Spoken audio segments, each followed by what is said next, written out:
This movie was inspired by a true story about the people who actually found a debug box, and then all sorts of weird things started happening.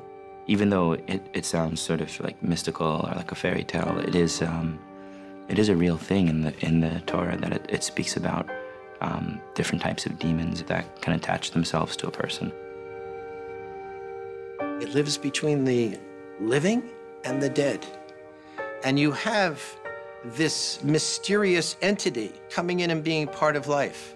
And that, I think, speaks to a lot of people who are searching. And I think that's what's unique about this story and about the whole concept of a dybbuk.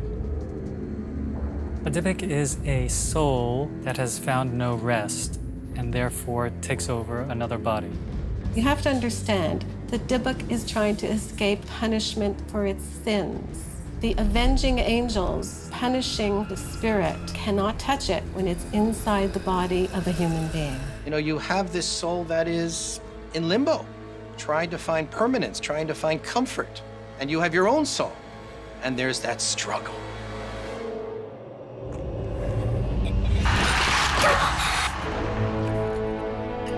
There are certainly physical symptoms of being possessed by a dybbuk. There is a kind of hysterical behavior. There is jerking of limbs. There is violent convulsions, odd body postures. Physically, the voice would change. There's some supernatural powers as well. The most recent case I know of occurred 2 years ago, 2010, in Israel, where a rabbi exorcised a woman whose body was taken over by a dybbuk. And it created quite a ruckus because we thought these things do not happen anymore, but they do.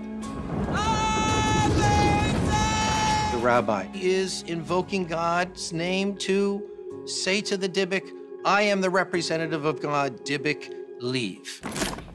You know, it's definitely a metaphor for all of our lives. You know, we all have our little box with our demons in them, and sometimes, like, when you open that up, you know, it comes flooding out, and you can't get it back in. You know, and that's what the whole life is about, is to be surrounded by culture that can suppress that evilness, the primal brain that can turn us into monsters.